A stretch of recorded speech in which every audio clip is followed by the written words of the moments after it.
Bonjour à tous, voilà, je suis heureux de partager avec vous l'Assemblée de Dieu d'Agen, ces quelques pensées bibliques pour ce matin. Je suis bien dans les nouveaux locaux de l'église, l'Assemblée de Dieu de Montauban, une église, des locaux qui sont en chantier. C'est pourquoi, ce que vous voyez derrière moi, ce ne sont pas les peintures définitives, mais voilà, je me trouve actuellement dans le futur bureau du pasteur de Montauban. Voilà, j'aimerais partager une pensée biblique. Je ne dirais pas qui fait suite à ce que nous avons partagé dimanche dernier avec Bernard, avec mon épouse Marie-Christine. Nous avons visionné le culte, nous avons été bénis par tous les chants qui étaient apportés, les témoignages et aussi la pensée biblique que Bernard a apportée, où l'Éternel nous invite à nous lever. Il nous bénit, mais avant tout, il désire que nous nous levions. Et nous aimerions avoir la bénédiction avant de nous lever, mais ce n'est pas ce que le Seigneur désire.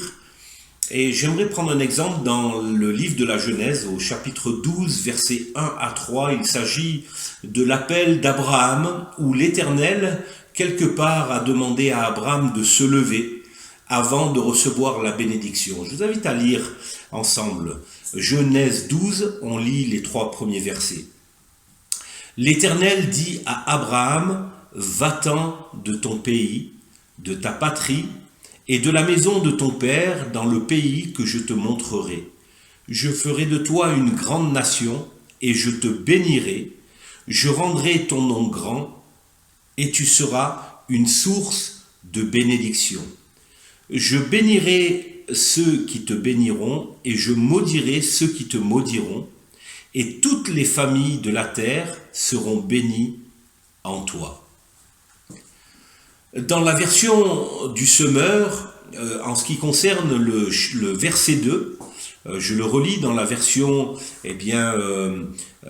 Louis II, il est écrit « Je ferai de toi une grande nation, je te bénirai, je rendrai ton nom grand et tu seras une source de bénédiction. » Les derniers mots de ce verset, dans la version du Semeur, l'Éternel dit « Deviens donc une source de bénédiction. » C'est comme un ordre, c'est comme une mission. Toi, Abraham, je vais te bénir, je vais t'accorder de grandes bénédictions, mais toi, deviens une source de bénédiction.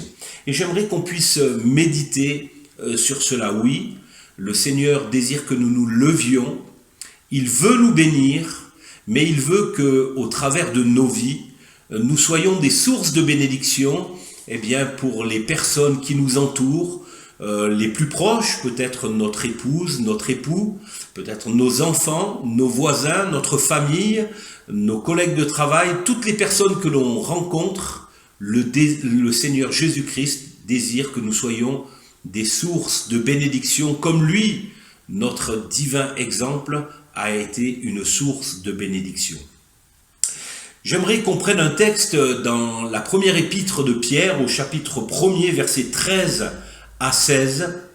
Il est écrit « C'est pourquoi, saignez les reins de votre entendement, soyez sobres et ayez une entière espérance dans la grâce qui vous sera apportée lorsque Jésus apparaîtra. Comme des enfants obéissants, ne vous conformez pas aux convoitises que vous aviez autrefois quand vous étiez dans l'ignorance. Mais puisque celui qui vous a appelé est saint, vous aussi soyez saints dans toute votre conduite, selon qu'il est écrit, vous serez saints, car je suis saint. » Oui, le Seigneur désire que nous soyons à part, que nous soyons saints, simplement que nous lui ressemblions. Il est saint.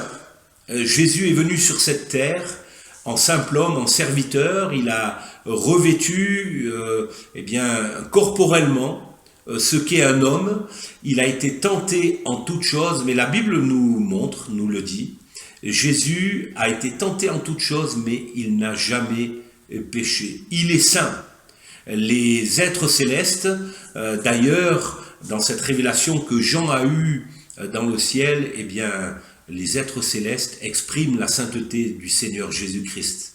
Et ils le disent constamment, Saint, Saint, Saint est le Seigneur Dieu, le Tout-Puissant, celui qui était, celui qui est, celui qui vient, celui qui sera. Et le désir de notre Dieu, c'est que nous soyons les ambassadeurs de Christ sur cette terre. Il désire montrer par l'Église de Jésus-Christ, eh bien, que Jésus est saint. Et il désire attirer par la lumière tous les hommes à lui. Et Pierre a pu dire dans le texte que nous avons lu, vous étiez dans l'ignorance. Un peu plus loin, au verset 22-23, Pierre a pu dire, ayant purifié vos âmes en obéissant à la vérité pour avoir un amour fraternel sincère, aimez-vous ardemment les uns les autres de tout votre cœur, puisque vous avez été régénérés non par une semence corruptible, mais par une semence incorruptible, par la parole vivante et permanente de Dieu. Oui, par le fait que nous sommes mis à part, nous sommes saints, eh bien, déjà, Jésus désire que la relation les uns avec les autres soit une relation d'amour. Dieu est amour, il met son amour en nous et il désire que nous puissions vivre ces choses ensemble, dans les familles, dans l'Église, mais aussi il nous invite à aimer notre prochain, comme nous pouvons nous aimer nous-mêmes. Vous serez saints, car je suis saint.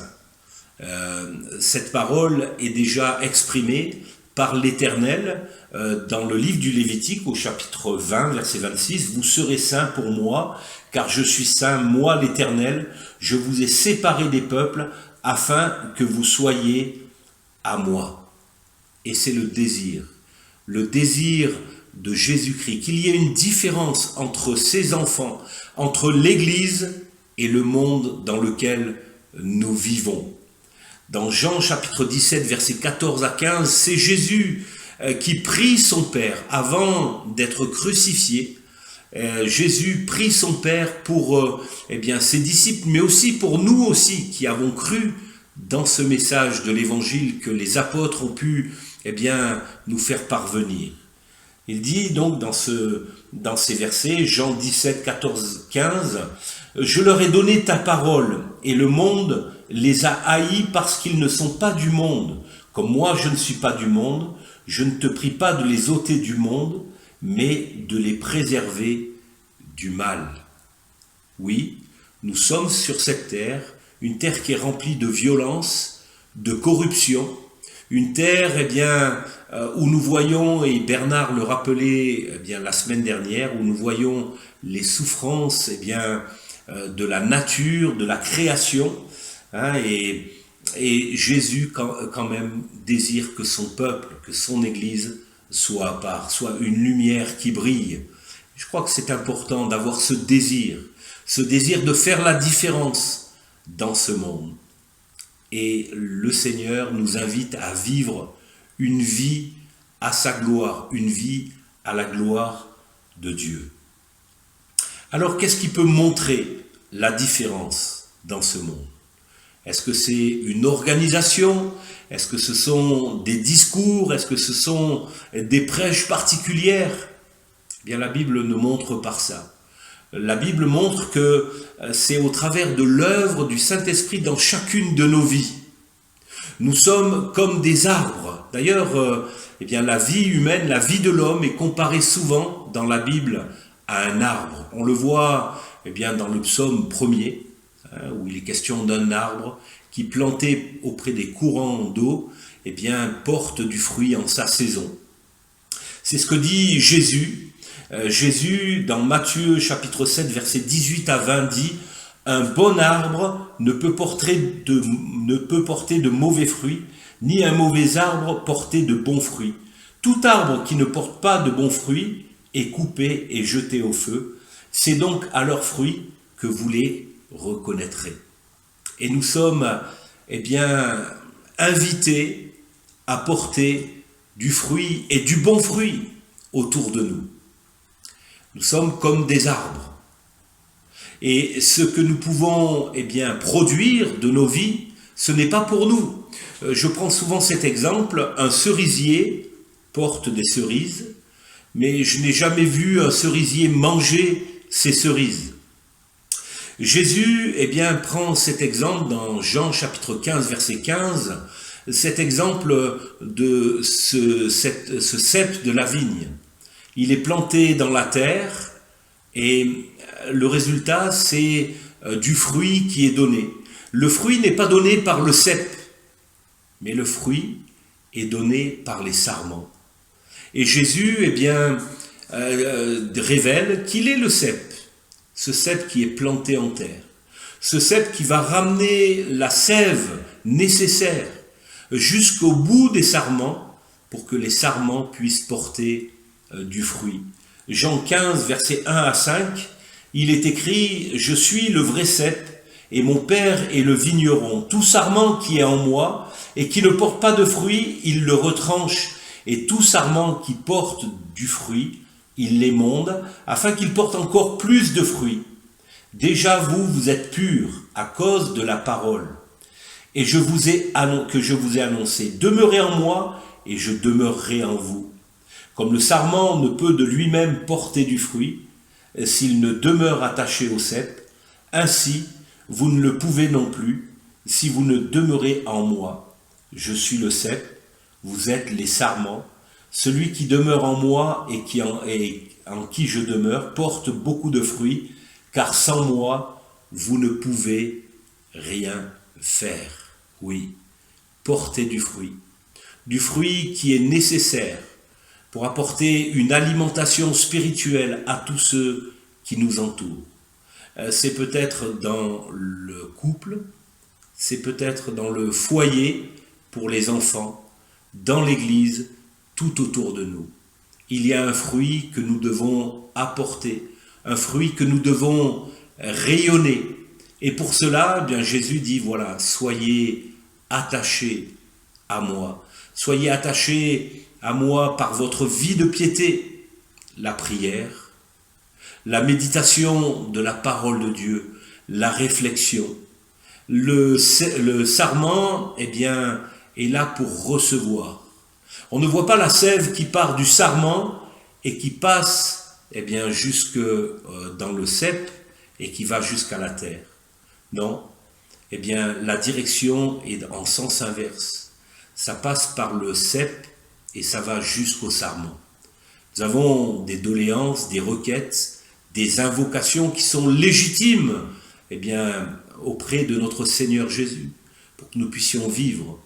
Mais, eh bien, le Seigneur nous attend dans le lieu intime, pour nous apporter ce qui est nécessaire, eh bien, pour que nous puissions porter du fruit.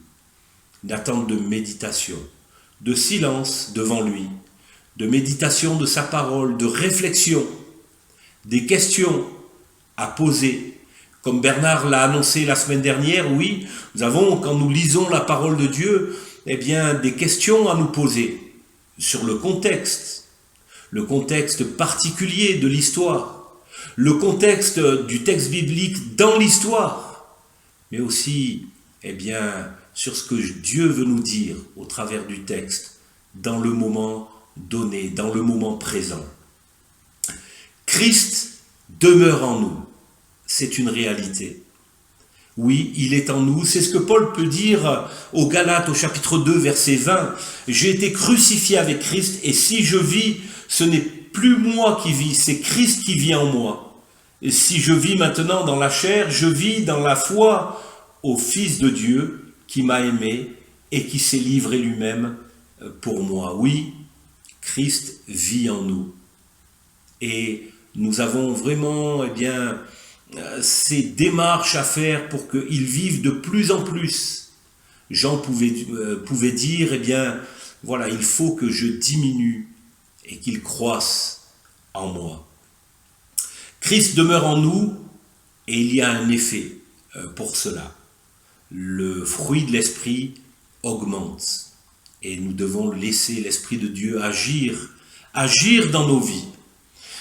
Paul dit aux Philippiens, au chapitre 1er, versets 9 à 11, et je le lis dans la parole vivante, la version, la transcription, la parole vivante. C'est pourquoi je prie constamment pour vous.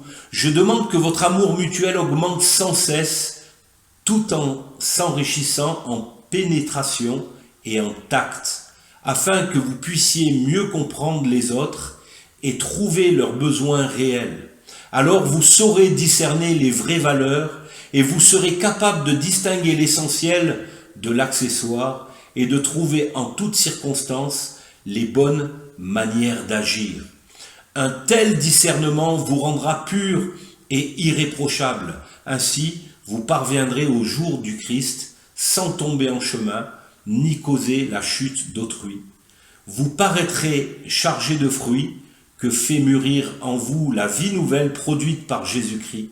De cette manière, vous ferez honneur à Dieu qui sera loué à cause de vous.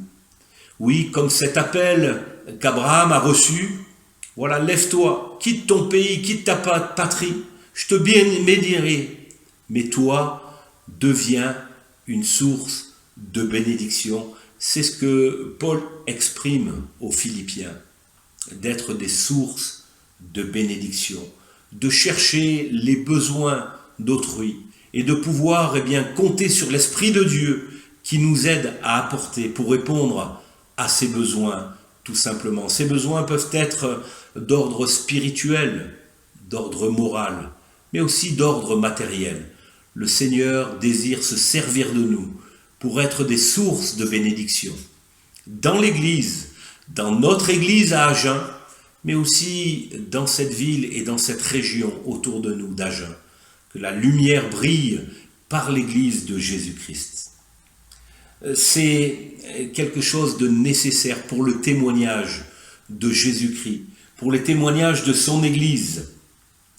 Dans Actes chapitre 6, versets 3-4, il est question du choix des diacres. Il y a eu un problème dans l'Église et il a fallu choisir des hommes qui viennent pourvoir aux besoins matériels des gens qui en avaient besoin.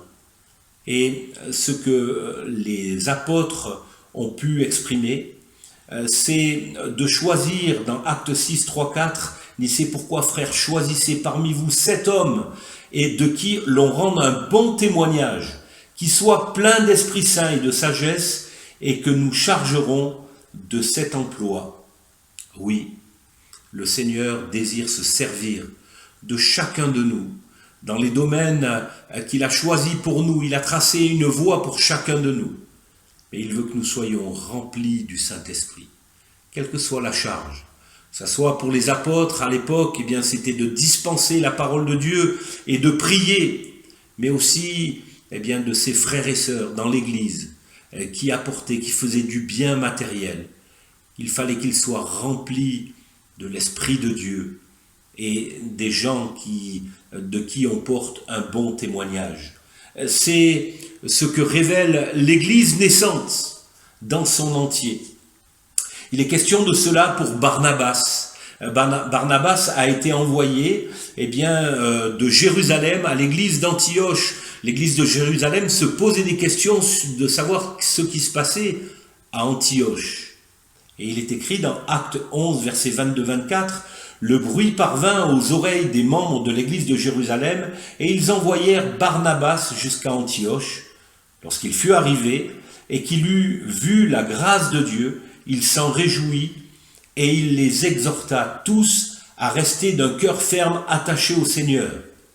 Car c'était un homme de bien, plein d'Esprit Saint et de foi, et une foule assez nombreuse se joignit au Seigneur. » Oui, une foule assez nombreuse s'est joignit au Seigneur. Pourquoi ? Parce que l'Église avait une bonne disposition de cœur. Et Barnabas était rempli d'Esprit Saint. Quel témoignage! Le Seigneur désire se servir de nous, non pas seulement par le témoignage verbal de ce que l'on a pu vivre avec le Seigneur, de l'Évangile, mais aussi du rayonnement de notre vie. Conduit par le Saint-Esprit, nous pouvons refléter qui était Jésus. On le voit également pour Timothée. Timothée, eh bien, a été employé par Paul. Paul l'a appelé. Pourquoi? Parce que, eh bien, les églises rendaient un bon témoignage de ce jeune homme. Dans Actes 16, versets 1 à 3, il est écrit: « Il se rendit ensuite à Derbe et à Lystre. Et voici, il y avait là un disciple nommé Timothée, fils d'une femme juive fidèle et d'un père grec. Les frères de Lystre et d'Icône rendaient de lui un bon témoignage. Paul voulut l'emmener avec lui, et l'ayant pris, il le circoncit à cause des Juifs qui étaient dans ces lieux-là, car tous savaient que son père était grec. » Oui, les églises rendaient un bon témoignage de lui. Et quand on considère l'œuvre de Timothée, ce qu'il a pu faire, la confiance que Paul avait en lui, nous apercevons que le bon témoignage est important. Et si nous voulons avoir un bon témoignage, un bon rayonnement, une vie de piété attachée au Seigneur Jésus-Christ, attachée à sa parole, est tellement important. L'Esprit de Dieu nous transforme et nous fait rayonner de la personne de Jésus. Il est question de cela aussi pour Ananias. Dans Actes 22, 12, il est écrit: « Or, un nommé Ananias, homme pieux selon la loi, et de qui tous les Juifs demeurant à Damas rendaient un bon témoignage. » Un bon témoignage. Le témoignage ne dépend pas d'un diplôme, d'une position, mais d'une vie, de ce que l'on est. Et ce que l'on est, c'est simplement le rayonnement de qui on dépend. Et pour nous, enfants de Dieu, nous dépendons de Jésus-Christ. Et si notre vie est attachée au cep, notre vie est attachée au Seigneur Jésus-Christ, oui, nous pouvons rayonner réellement qui était Jésus-Christ. Et là, nous pouvons faire du bien, être des sources de bénédiction pour ceux qui nous entourent.